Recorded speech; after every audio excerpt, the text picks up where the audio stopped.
Alright, this is Josiah Malat working on Unit 5, Activity 3, Effectiveness of a Unit Plan, here in Daegu, South Korea, in my teaching office. I have a lot of ideas and thoughts about what makes an effective lesson plan and an effective class. Um, I have some notes, but hopefully it doesn't get too jumbled. So the first thing is that none of this matters if some things aren't taken care of ahead of time. People say that teaching is 90% preparation, and that's probably true, but there's some things that need to be taken care of before you can prepare for anything. And the first thing is that students need to be ready and willing to work. There has to be trust from them that you're going to offer them engaging, challenging, and interesting work. There has to be a set of rules and a culture that keeps them focused and moving even when you're not right on top of them, watching over their shoulder. I know that I've had teachers in the past who I just trusted implicitly and I'd follow them anywhere because I knew they were going to offer me something worth seeing. And there's teachers who I definitely did not feel that way about.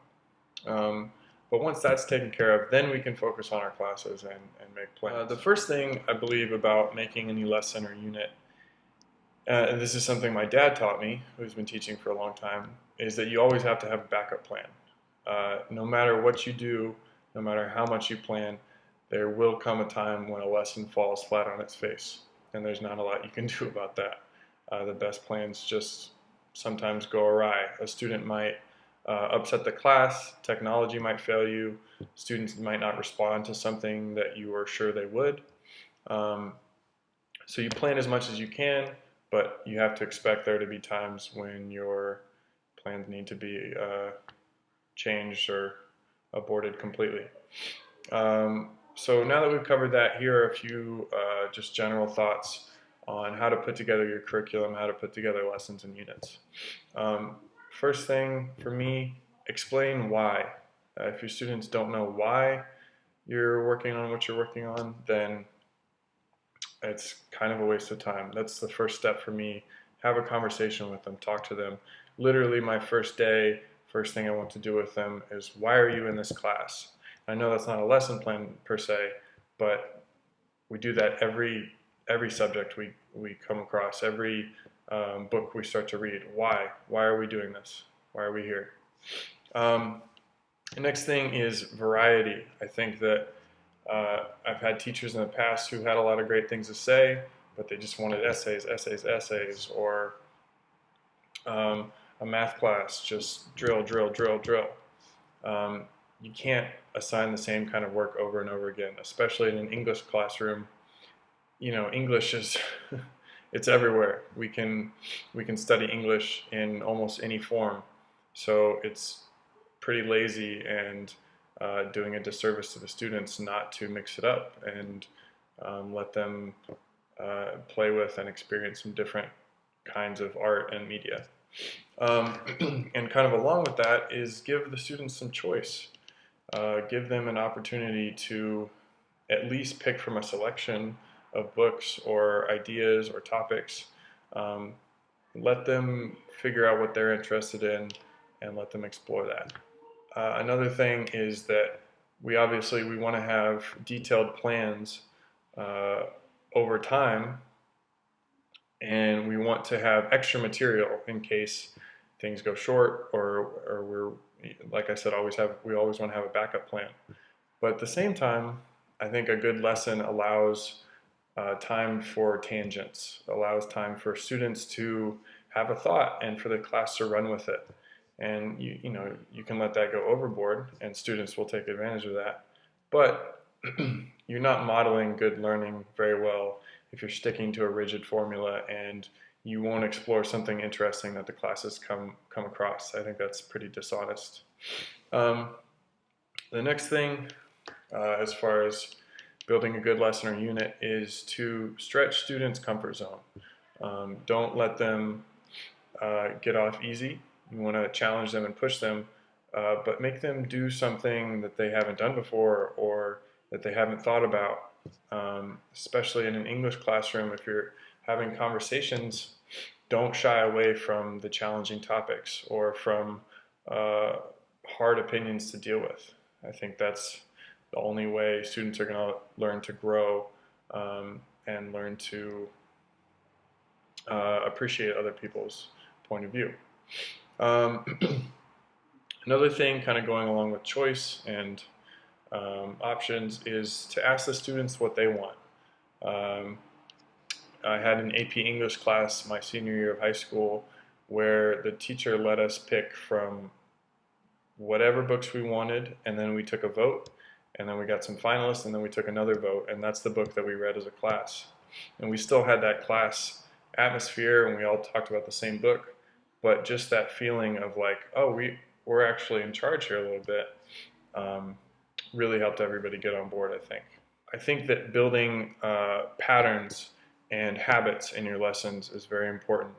I want to have kind of the same routine every week that is built on a theme and that builds up to something, but that students know roughly what to expect.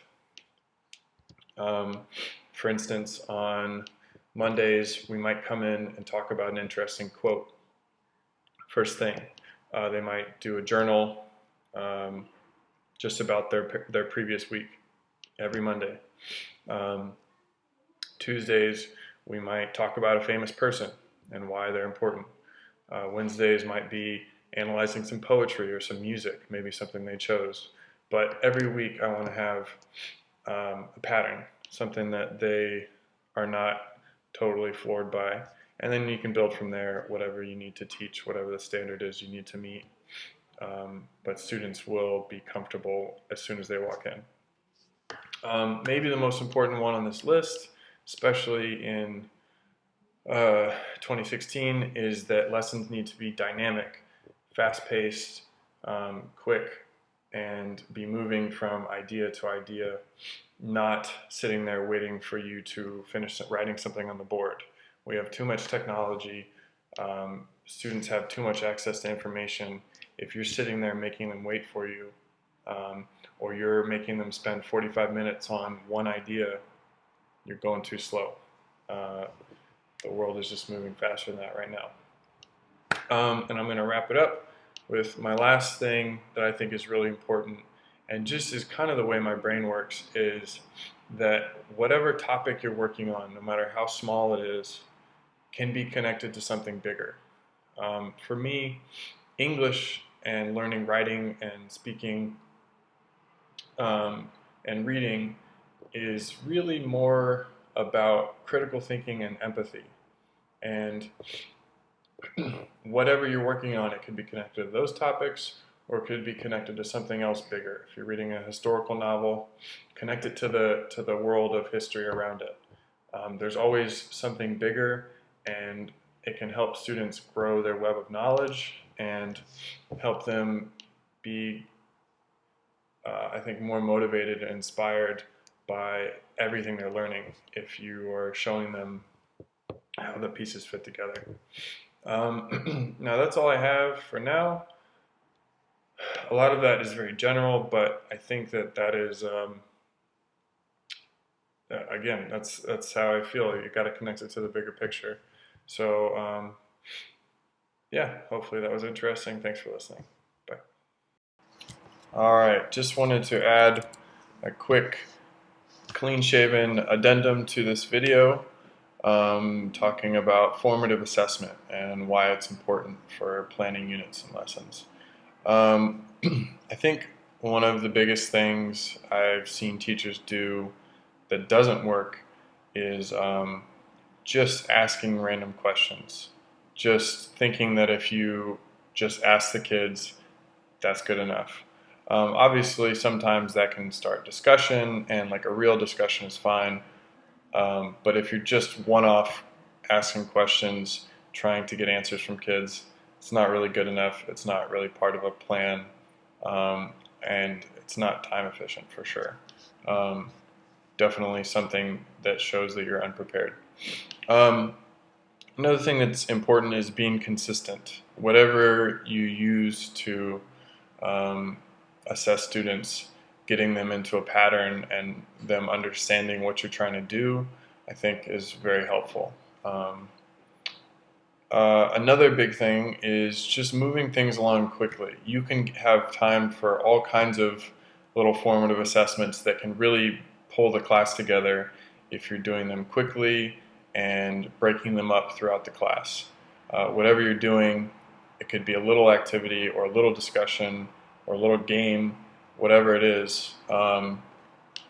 It can really help you transition from an old concept to a new concept.